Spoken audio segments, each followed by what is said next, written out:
우리 함께 하나님의 말씀 같이 봉독하도록 하겠습니다. 마태복음 11장 25절에서 30절까지의 말씀입니다. 우리 서로를 향해서 예수님 때문에 언제나 행복하세요. 한번 다시 인사해 볼까요? 예수님 때문에 언제나 행복하세요. 아멘. 이 한 주간도 예수님 때문에 행복하신 한 주 되길 바랍니다. 지난주에 이어서 구원 얻는 믿음 가운데 진정한 회심의 세 번째, 네 번째, 다섯 가지를 볼 텐데요. 지난주에 두 가지를 봤습니다. 무엇과 무엇이 있었죠? 겸손한 자, 자신이 죄인됨을 인정하는 겸손한 자가, 어린아이와 같은 그런 겸손한 자가 예수님을 통해 구원을 얻는다라고 말씀을 드렸습니다. 그리고 어떻게 하나님을 알게 된다고 그랬어요? 계시를 통해 알게 되는데 누가 그 계시를 쉽게 본다고 했습니까? 겸손한 아이들, 하나님이 아니면 아무것도 할 수 없는 것을 인정한 그 겸손한 아이와 같은 자, 그가 예수님을 발견하고 그분을 통해 전능하신 하나님이 어떠한 분인지를 보게 된다라고 말씀을 드렸습니다. 오늘은 진정한 회심의 세 번째 요소, 회개에 관해서 함께 나누어 보기를 원합니다. 본문 28절에 이렇게 말씀을 하셔요. 수고하고 무거운 짐진 자들아 다 내게로 오라, 내가 너희를 쉬게 하리라 라고 말씀을 하셨습니다. 이 말씀과 연결돼서 볼 말씀이 요한복음 6장 37절 말씀이라고 할 수 있어요. 제가 한번 읽어봐 드릴게요. 아버지께서 내게 주시는 자는 다 내게로 올 것이요 내게 오는 자는 내가 결코 내어 쫓지 아니하리라 라고 말씀을 하셨습니다. 이 두 구절의 말씀은 두 가지를 동시에 말씀해 주고 있어요. 하나님은 구원할 자를 누구나 선택하게 되는데 그 선택의 문제는 온전히 하나님의 주권에 놓여 있다라는 것입니다. 인간은 스스로 구원의 길을 선택할 수 있을까요? 없을까요? 없습니다. 인간은 스스로 선택을 할 수가 없어요. 구원받을 자를 그 역사가 있기 이전에 우리는 알지 못하지만 하나님은 그 구원받을 자를 이미 선택해 놓으신 거죠. 우리는 그건 모릅니다. 하지만 하나님은 그 능력이 있기에, 지혜가 있기에 그 주권을 가지고 선택하신다라는 것입니다. 우리 하나님은 완전하신 분이시죠? 능력이 충만하신 분이십니다. 지혜가 충만하신 분이에요. 그래서 그 주권을 가지고 행하시기에 부족함이 없이 차고 넘치는 그런 조건을 다 가지고 계신 분이에요. 그래서 구원받을 자를 선택할 수 있게 된다는 것이죠. 다른 하나는 그럼에도 불구하고 구원에 초대하는 그 문은 누구나에게 다 열려 있다는 거예요. 누구나에게. 유대 민족은 자기의 민족만, 혈통적으로 그 이어받은 그 선택받은 민족만 하나님을 믿고 구원받을 거라고 생각을 하고 있었어요. 그 외의 사람들을 민족은 다 영원한 죽음으로 갈 수밖에 없는 거라고 그렇게 여기며 살았습니다. 하지만 구원의 문은 누구에게나 다 열려 있습니다. 우리 하나님 모진 분이 아니에요. 우리 하나님 자비가 충만하신 분이십니다. 그래서 모든 사람에게 구원의 문을 열어놓으셨어요. 그리고 그 구원의 문을 들어오는 선택권을 누구에게 주었을까요? 사람에게 주었습니다. 하나님께서 구원받을 자를 선택하는 주권과 그리고 구원의 문을 딱 열어놓은 것은 하나님이 하실 일이라고 할 수가 있어요. 그러면 구원의 문을 열어놓은 그 자리를 선택하여 들어갈 수 있는 그 일을 누가 하는 걸까요? 사람이 하는 거예요. 사람이 하는 일은 뭐가 있을까요? 회개라고 하는 것입니다. 아무리 문을 활짝 열어놨어도 자신이 죄인됨을 인정하고 회개하지 않으면 구원의 문을 통과할 수가 없어요. 우리 하나님이 자비가 그렇게 풍성하신 하나님이시지만 그래서 문을 활짝 열어놔서 누구나 들어올 수 있게 만들어 놓으셨지만 그 문을 통과하여 들어올 수 있는 유일한 인간이 해야 될 일, 내가 죄인입니다. 그리고 회개하는 거라는 거죠. 회개한 자만이 구원의 관문을 통과해서 구원을 누릴 수 있게 되는 겁니다. 우리 하나님께서 그렇게 행해 놓으셨어요. 모든 사람들에게 문을 열어놓으셨지만 그 회개하지 않는 자에게는 그 구원의 관문을 통과해서 구원의 은혜를 누릴 수 없게 만드셨습니다. 28절 보면 수고하고라는 말이 표현이 있죠. 이게 무슨 표현이냐면 땀이 넘치도록 무언가를 내가 스스로 구원을 이루기 위해 애를 쓰는 그 삶의 모습입니다. 지칠 대로 지쳐있는 인간의 모습, 자기가 무언가 진리를 찾고 구원을 찾기 위해서 애를 써요. 우리 모두가 다 다양한 모습으로 진리와 구원의 길을 찾으려고 애를 씁니다. 그 구원의 길이 돈에 있는 줄 알고 돈을 잡으려고 하는 거고, 구원의 길이 명예에 있는 줄 알고 명예를 잡으려고 애를 쓰는 거죠. 그 모든 삶이 표현하고 있는 것이 바로 수고한 자다라고 표현하고 있습니다. 하나님을 기쁘게 해서 구원을 얻어보려고 하는 모든 노력이 수고로 끝난다는 거예요. 쓸데없는 짓을 하고 있다라는 표현을 수고하고라고 하는 표현 안에 집어넣으신 것입니다. 그러면서 수고하고 다음에 어떤 말씀의 표현이 있습니까? 무거운 짐진 자라는 표현이 있어요. 우리가 애를 쓰고 애를 써서 진리를 찾고 구원을 찾아 간다고 하면 우리 삶이 조금씩 진리를 발견하고 구원에 점점 가까워지면 좋겠죠. 그러나 우리 인간 스스로는 진리를 찾을 수도 없고 구원을 준 구원도 또한 찾을 수가 없는 겁니다. 그 수고의 짐이 시간이 흐를수록 어떻게 될까요? 점점점 커지는 거예요. 애를 써가지만 그래서 진리를 찾아 나에게 구원을 줄 수 있을 그 진리를 찾아 보리수 밑에 앉아 명상을 하고 다양한 고행을 걸으며 무언가를 합니다. 돈을 벌어보고 무엇을 해보고 쾌락을 즐겨보고 합니다만 자기 등에 지어지는 삶의 무게는 점점 무거워지게 되는 거예요. 못 찾으니까, 구원을 얻을 수 없으니까 그렇게 되는 겁니다. 유대 사회에서는 이것이 어떻게 드러나냐면요, 랍비들이 유대 사람들에게 지어놓은 율법의 법들이 있었어요. 율법이 대략 지켜야 될 게 몇 개쯤 있었을까요? 600개가 넘었어요. 내가 살아가는 삶의 이 몸동작을 통제하는 게 뭐가 있었냐면 유대 사회에서는 율법을 지켜내는 게 있어요. 660개라고 하던가요? 여러분 60개도 기억하기 힘들거든요. 사실 이 50 넘어가면 잊어버려요. 삶에서. 예? 이 기억력도 약해진단 말이에요. 그걸 지켜야 안식을 얻을 수 있다라고 누가 가르쳤냐면 바리새인들을 중심으로 한 유대 랍비들이 유대 사람들에게 계속 지어줬어요. 먹고 살기 힘든 평민들 어땠을까요? 하루 종일 일해야 돼요. 이러다 보면 자기도 모르는 사이에 어느 순간 율법의 어느 한 부분을 어길 수도 있는 겁니다. 그것을 모르고 지나가면 모를까 누군가가 지적하고 스스로 발견해서 해보세요. 마음이 어떨까요? 아픈 거예요. 힘든 거예요. 이제 율법이라고 하는 것이 나를 안식으로 이끌어가는 것이 아니라 무거운 짐이 되어서 죄책감에 또 다른 죄책감에 계속 나는 하나님의 복을 못 받는 자인가 보구나. 나는 하나님의 안식을 못 누리는 자인가 보구나. 그러고 살게 만든 거예요. 근데 유대사회의 바리새인과 랍비들 이런 서기관들도 똑같아서 자기들은 못 지킨 거예요. 그래서 예수님께서 회칠한 무덤이라고 바리새인들을 대표로 해서 계속 그들을 책망을 했던 겁니다. 지들도 못 지키면서 남들 앞에서는 잘 지키는 것처럼 화려한 모습으로 살아갔지만 뒤에 보이지 않는 곳에서는 전혀 못 지킨 거예요. 그러면서 그 사람들에게 엄청난 율법의 짐을 지어줘서 못 지킨다고 정죄하는 거죠. 그러니 인생이 얼마나 무겁겠습니까? 우리 인생도 그와 별반 다를 게 없는 거죠. 이렇게 무거운 짐을 지고 가는 인간들에게 예수님께서 요구하시는 것 딱 하나가 있어요. 뭐라고 하냐면 내게로 오라. 그 하나만 요구하셔요. 내게로 오라. 다 내게로 오라라고 말씀하잖아요. 28절 말씀에 내게로 오라라는 것을 요구하십니다. 내게로 오라는 말이 어떤 말일까요?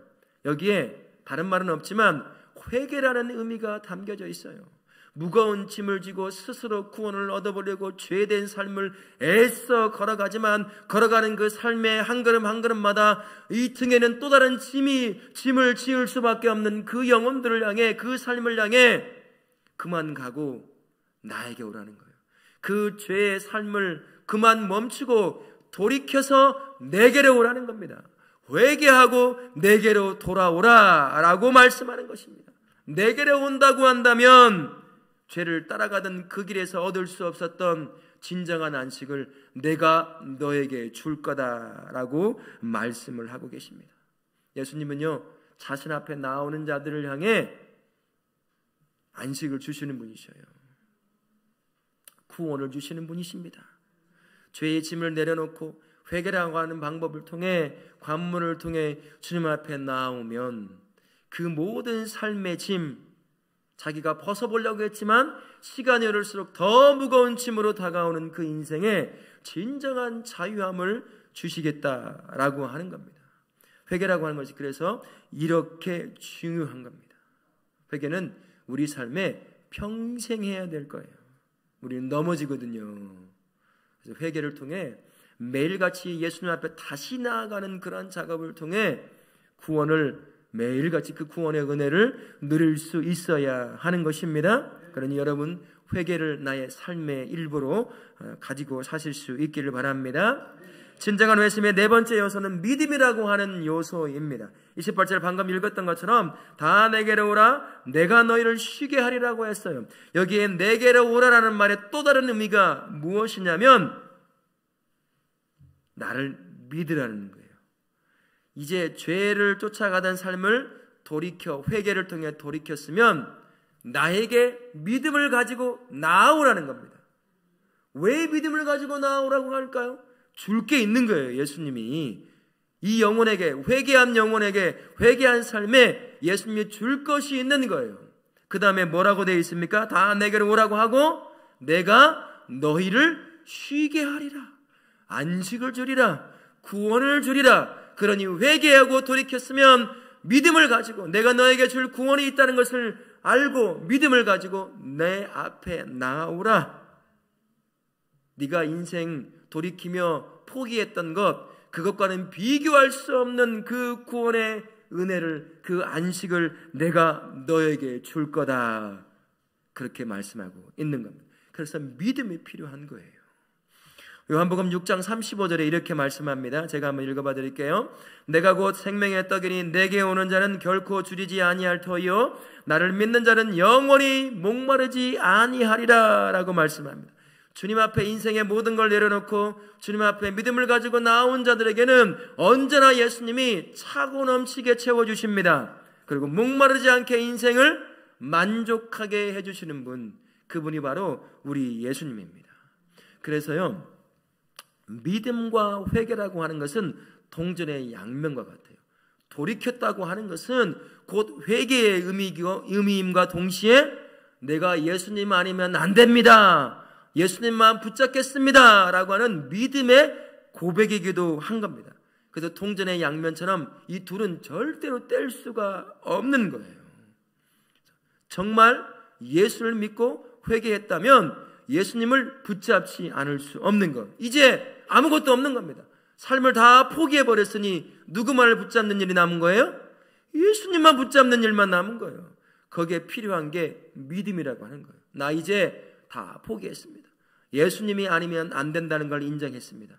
이제 믿음을 가지고 예수님을 붙잡습니다. 내 인생에, 세상에 살아오던 삶에서는 얻지 못하는 구원을 주십시오라고 하는 것이 바로 돌이켜 예수 앞에 나아가는 믿음의 고백인 것입니다. 그래서 언제나 이 회개와 믿음은 함께 한다는 것을 기억하십시오. 여러분, 부자 청년관은 아시죠? 참 불쌍한 사람이에요. 가장 불쌍한 사람입니다. 누구에게서 구원이 올 것을 알고 있었어요? 예수님을 통해 구원이 온다는 걸 알았어요. 비난받을 걸 뻔히 알면서도 그 대낮에 예수님을 만나러 갔습니다. 이 정도면 대단한 거거든요. 근데 이 부자 청년 관원에겐 두 가지가 부족했어요. 뭐가 부족했을까요? 회개가 없었어요. 자신이 율법을 지켜내는 의인의 삶이었습니다. 예수님이 그걸 인정하고 그것 때문에 구원을 주실 거라고 착각에 빠져 있었던 거죠. 구원은 의로운 자가 얻는 게 아니라 죄인됨을 고백하는 자가 얻는 거거든요. 회개가 없었어요. 그리고 믿음으로 예수님을 붙잡지 않았습니다. 자기가 가지고 있는 부와 예수님 둘 중에 무엇을 믿을 것인가 라는 그 선택의 기로에서 자신의 부를 선택했어요. 예수님 못 믿은 거예요. 바로 코앞에 두고도 그 예수님을 못 잡은 거죠. 이마만큼 불쌍한 자가 어디 있습니까? 예수님을 못 발견했으면 못 발견했으니 그렇게 죽는가 보다라고 생각하지만 알고 찾아와 만나놓고서는 회개와 믿음이 없어서 예수님이 주시는 구원의 은혜를 못 누리는 사람, 그 사람이 부자 청년 관원이었어요. 그래서 회개라고 하는 것, 믿음이라고 하는 것은 이마만큼 소중하고 중요한 것입니다. 자신이 죄인됨에 대한 철저한 직면은 죄에서 벗어날 길을 마련해 주는 겁니다. 그래서 예수님만 바라보게 하는 거예요. 예수님 아니면 내가 구원을 얻을 수 없구나. 예수님 아니면 내 삶의 어깨에 지워져 있는 이 삶의 무게의 짐을 벗어버릴 수 없구나라는 것을 깨달을 수가 없는 겁니다. 그래서 회개하면 반드시 예수님을 바라보게 되어 있는 거예요. 그래서 예수님을 믿음으로 딱 붙잡습니다. 예수님이 믿음을 통해 그 구원을 주시는 유일한 구원의 대상이라는 것을 알기 때문인 것이죠. 그래서 예수님을 딱 붙잡고 그분이 주시는 구원의 은혜를 누리게 되는 겁니다. 여기서 우리가 조심할 게 이게 있어요. 난 구원받았으니 라는 말을 우리가 쉽게 하면 안 됩니다. 난 구원받았으니 유대의 민족의 선택받은 선민이라는 그 의식을 가지고 살았어요. 그러니 우리는 선택받은 민족이야. 그러니 어느 상황에 놓여도 때로는 징계는 받지만 우리는 하나님의 구원을 받을 사람들이야 라고 하는 착각에 빠져 있었습니다. 우리도 근데 그와 비슷한 착각에 빠질 때가 있어요. 난 구원받았으니 라는 마음을 가지고 사는 거예요. 때로는 실패하고 이런 것들이 있음에도 불구하고 내 구원은 뺏기지 않겠지. 여러분, 구원은요 받지만 구원은 이루어가는 과정이 남아있어요. 그 가운데 탈선하는 자가 있을까요? 없을까요? 있어요. 결과론적으로 보는 거예요. 그런 자는 구원받기로 선택된 자가 아닌 거죠. 결과로 보면. 그럼 우리는 몰라요. 우리는 모릅니다. 우리는 연약한 죄인이에요. 어제도 여러분, 우리 성도님들, 나는 한 번도 무너진 적이 없다. 손 한 번 들어보세요. 나는 생각으로도 감정으로도 죄 짓지 않았다. 생각해 보십시오. 지난 한 주에 저도 똑같이 이 안에 감정으로, 생각으로 하나님이 원치 않는 것을 생각하고 품고 했던 기억이 있어요. 우리는 연약합니다. 언제든 넘어져요.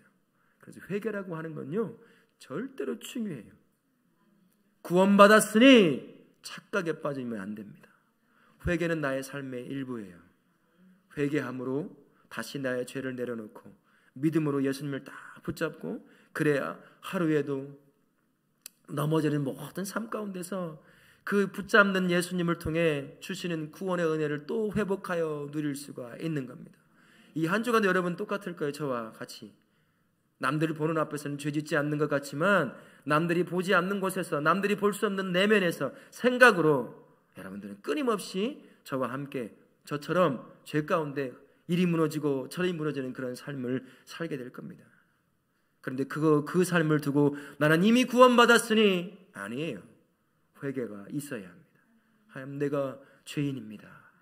그 인생의 하나님이 예수님을 바라보고 다시 붙잡아 구원의 은혜를 누리게 만들어 주시는 거예요. 그래서 이 한 주간의 회개와 믿음을 통해 여러분 매일 매 순간 새로운 구원의 은혜를 풍성하게 누리고 나누실 수 있는 그런 복된 삶을 사실 수 있기를 바라겠습니다. 진정한 회심의 다섯 번째 요소가 순종이라고 하는 겁니다. 29절 말씀 한번 같이 보실까요? 29절 같이 한번 읽겠습니다. 시작. 나는 마음이 온유하고 겸손하니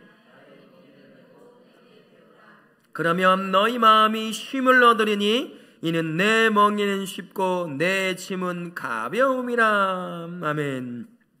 믿음으로 예수님께 삶을 돌이키기 시작하면 이제 그 삶이 어떻게 변할까요? 삶의 주인이 내가 되지 않아요.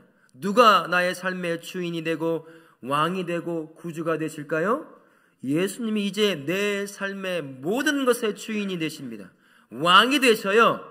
구세주가 되십니다. 그래서 진심으로 예수를 영접하면 때로는 무너지는 한이 있더라도 내 인생의 주인 되는 예수님의 뜻에 순종하는 역사가 일어나고 복종하는 역사가 반드시 일어날 수밖에 없다는 것입니다. 예수께서 오늘 말씀해 보면 멍에를 매라고 하거든요. 근데 멍에가 여러분 어떤 거예요? 소몰이 해보신 분 계셔요? 저도 소몰이를 해봤어요. 외할머니 댁에서 막계자 살면서 할아버지가 야, 소 좀 데리고 와라. 풀 뜯고 있는. 그럼 막 달려가가지고 소를 끌고 와요. 여러분 어린아이가 소 끌면 소가 어떻게 보는지 아세요?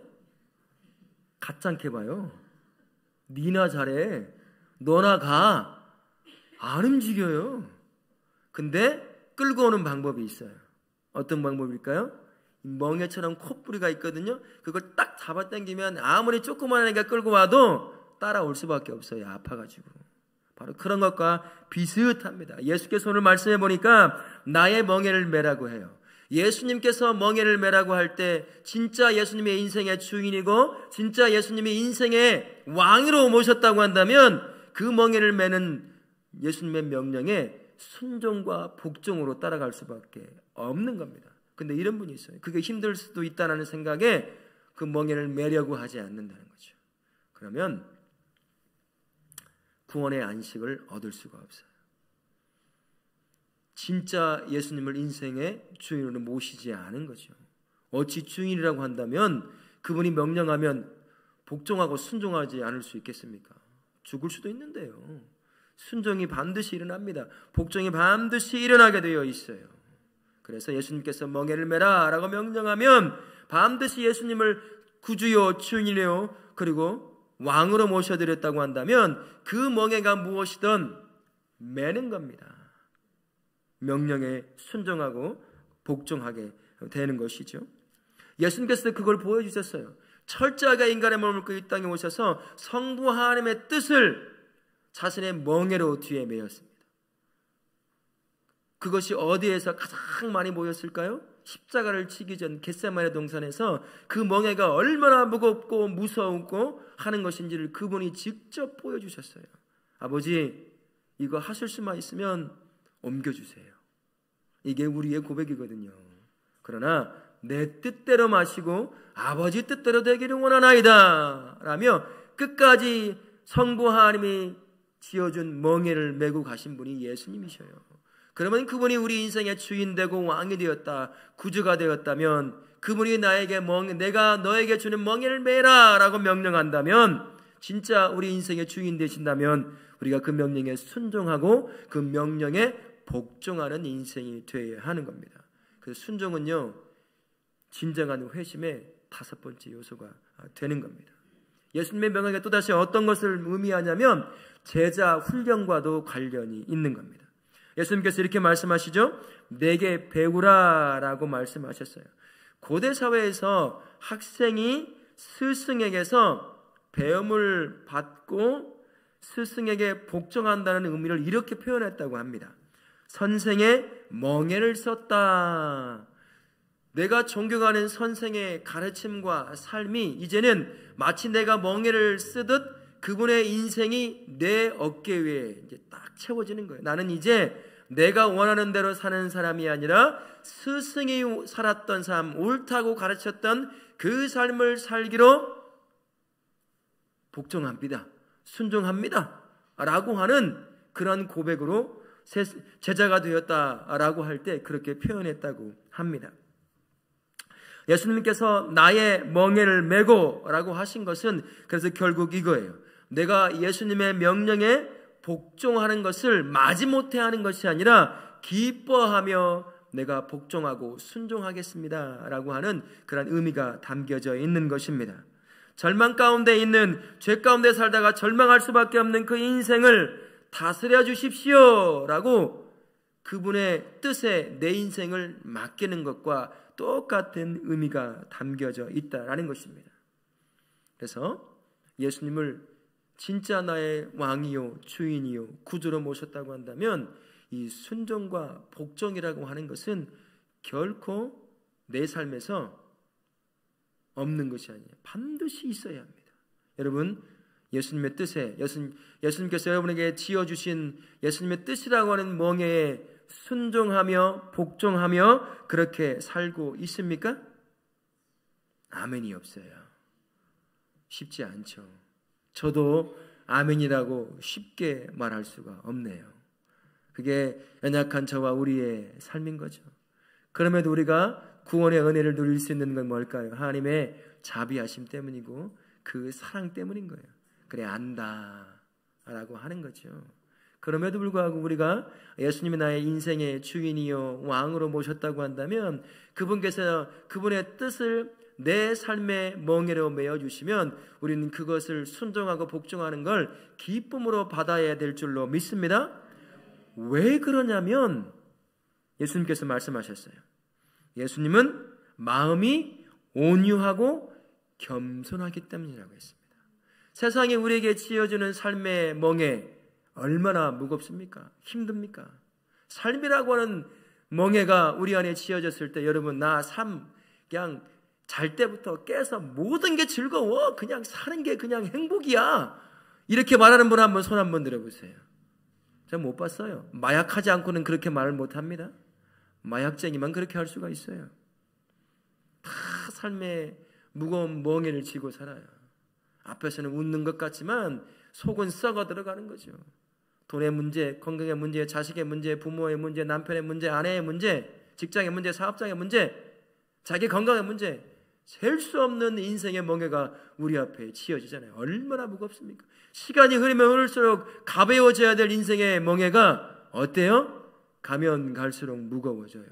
한숨만 더 깊이 나오는 게 우리가 지는 인생의 멍에 아니겠습니까? 근데 우리 예수님은 나에게 멍에를 지라고 말씀하시면서 내 멍에는 가볍고 쉽다고 말씀하셨어요. 왜 그러냐면 우리 예수님은 온유하고 겸손하시기 때문이라고 하십니다. 예수님께서 우리를 구원하기 위해 인간의 몸을 입고 오셨죠. 그리고 나를 대신해서 십자가에 죽으셨습니다. 얼마나 나를 사랑하시면 그렇게 십자가에서 죽으시겠어요.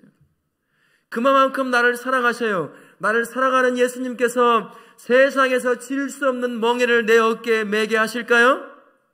아니죠. 여러분 내가 사랑하는 자식 야 엄마 아빠를 대신해서 한번 인생의 고생을 한번 지질하게 해봐라 그렇게 말할 부모 있으세요? 어떻게 해서든지 내 자식만큼은 내가 당했던 고통과 아픔 당하지 않게 만들어주면 좋겠다라고 하는 마음을 먹는 게 부모 아닙니까? 날 사랑해서 인생의 삶의 모든 것을 포기하신 예수님, 생명까지 포기하신 예수님이에요. 그 예수님이 나에게 멍에를 지으라고 할 때 그 멍에에 짓눌려 죽을 만큼의 무게, 그 무게를 가진 멍에를 뭐게 하시겠어요? 그렇지 않다는 거예요.